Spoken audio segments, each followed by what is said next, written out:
Welcome back to Let's Make a Game, a channel about making computer role-playing games using the free program Twine and the Sugarcube format for Twine. In this video, I would like to start a new series talking about simulating cards in role-playing games made using Twine. Whether we're talking about normal 52 card deck of playing cards, or tarot cards, or special decks such as you'd find in games like Magic the Gathering. All of this format, if you want to simulate it in Twine, has specific requirements which you don't get when you're simulating dice. In this first video, I would like to talk about why you might want to integrate cards into your game. So there are a couple of genres in which characters gamble a lot, and including playing cards. The number one genre is probably the Western. We associate poker with the Old West, and characters in Westerns often play poker, sometimes playing fairly and sometimes cheating. That is partly historical. Poker did exist in the Old West, although it didn't dominate in the way that popular culture has retrospectively decided. I think the reason that we've given such a role to poker is because it's a way of having the character's personality affect the results of the conflict. In other words, a bold character can be bold, can demonstrate that when they're playing poker. A reckless character can demonstrate their recklessness. An arrogant character can demonstrate their arrogance. You can imagine having a Western in which the villain is arrogant and the hero is able to use this arrogance to defeat them when playing poker against them, or something like that. But for whatever reason, poker plays a huge role in Westerns, and you might want to put that in a game if you were doing a Western themed game, or another genre that sort of draws on Western tropes. Science fiction characters in particular settings often behave as if they're in a Western, for example. Another example of a genre is the spy genre. The first James Bond novel, Casino Royale, is actually about a card game, Baccarat. It's pretty much about an attempt James Bond has to try and bankrupt this Soviet agent who happens to be at this casino. More generally, old fantasy game books, so Fighting Fantasy and similar, they often had what we'd now call mini games, I suppose, where the characters get the opportunity to gamble. Although that was more usually done with dice, just because you use dice for other things, and it was probably seen as too fiddly to sort of bring in cards. But it is an existing trope that characters in fantasy games have the opportunity to gamble, and you might want to have a sort of fantasy version of existing card games, or a card game of your own invention. As well as having cards existing within the fiction of the game, you can also have cards as a mechanic. So, for example, you could have a fantasy game in which there is a simulation of tarot cards, and then the draw of the tarot cards determines what happens. If you know the tarot deck, there's sort of like a normal modern pack of cards, which are actually descended from tarot cards.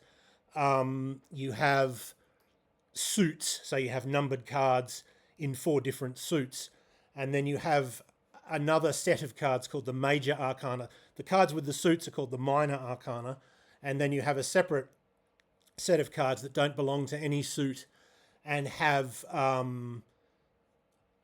quite detailed sort of pictures on them, and each of them has a name. So There's the Fool, the High Priestess, I think, is one, the Tower, and so on.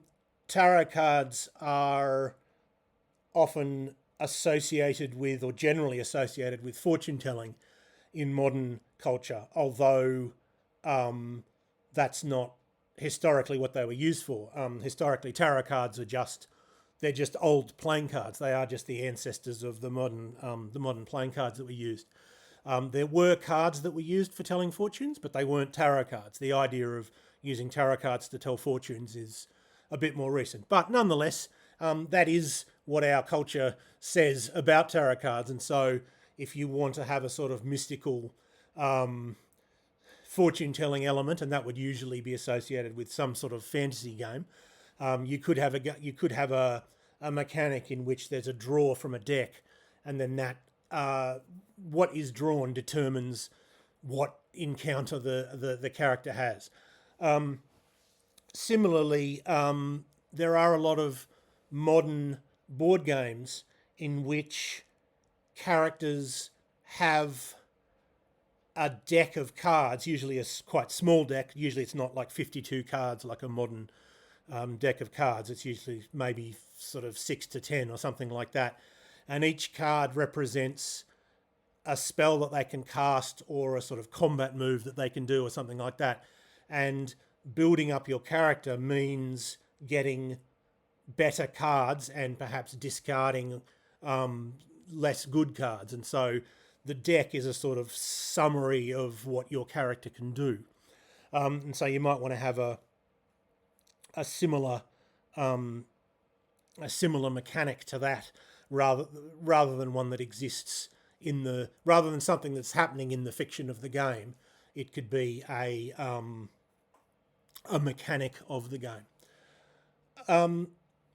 And of course there are what used to be called trading card games or collectible card games, games like Magic the Gathering, where there is a large set of possible cards and you construct a deck choosing from those cards, and different cards, usually they're not anything to do with normal playing cards. They're a custom set of cards, and different cards combine better or worse with different other cards. And so the skill of the game is creating a combination of cards that works well together. And you could have some sort of mechanic like that in your game. You could have each card is a different spell. For example, you have a story about a wizard who wanders around buying spells and engaging in combats or whatever with opponents, and each card in your deck is a spell, and it's up to you to construct a deck out of the cards that you've managed to get. And in games like that, you often have a sort of economy of rarity. So you have some cards that are common. Often you have the distinction of common, uncommon, and rare. So 3 grades. But there's no reason why you have to have exactly 3 grades. But the point is that some cards you will get very often, and some cards you will get very infrequently. And often the cards that are infrequent are the sort of linchpin of the deck. Perhaps you would often end up building your deck around the rarest cards. They're the ones that sort of do the coup de grace, or if you can set it up with the common cards, they're the ones that'll sort of win you the game.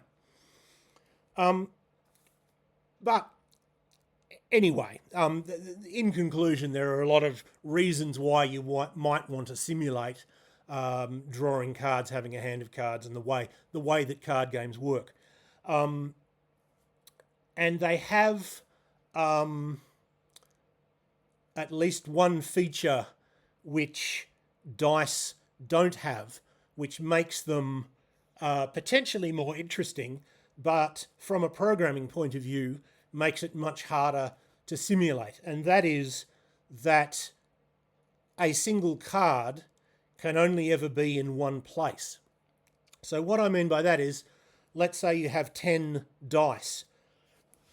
If I roll one die, and then I roll another die, what the second die gets doesn't depend on what the first die got. In other words, if I roll a 6, that doesn't mean I've used up my 6. The next die might equally be a 6, or similarly, if I roll a 1, the next die might equally be a 1. What the die does depends on what's on the faces of that particular die. It doesn't depend on the results of the others. Whereas, that's not true for cards. If I draw the ace of spades, then that means that the ace of spades can't be in the draw deck, it can't be in the discard pile, and it can't be in anyone else's hand.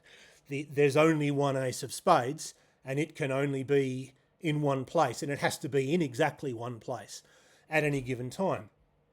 And of course, if you're talking about a collectible card game type of game, you can have multiple copies of a card. You might have 4 lightning bolt cards or something like that, but each one of those still obeys that rule. So if I've drawn 2 lightning bolt cards, that makes it less likely that I'm going to draw more. Or similarly, if I've gone through almost my whole deck and I haven't got any lightning bolt cards, well, that means that there's probably one coming up. So that makes it possible for me to predict what's going to happen based on what has happened already, in a way that isn't possible with dice. But that greater complexity, as well as providing more interest, also provides more complexity. We as programmers have to make sure that you can't draw an ace of spades and then draw another ace of spades, or draw an ace of spades and then it turns out that our opponent has an ace of spades. So what I plan to do over the next few videos is show you programming techniques that are specific to cards. I'll be showing you how to keep track of a hand, how to look for whether a hand has particular combinations, how to make sure that you're consistent. So if you draw a card and then discard it, you're not going to draw it again. You're not going to draw 2 copies of the same card, and so on. In other words, the virtual cards are going to behave in the same way that physical cards would. So I'll begin the actual sort of mechanical stuff in the next video. In this video, I just wanted to sort of give a general introduction as to why you might want to be using these cards, and sort of get you thinking about that in relation to your own games. So I hope you'll tune in for future videos in this series. But for now, I hope that was useful or interesting to at least some of you, and I hope you will tune in next time.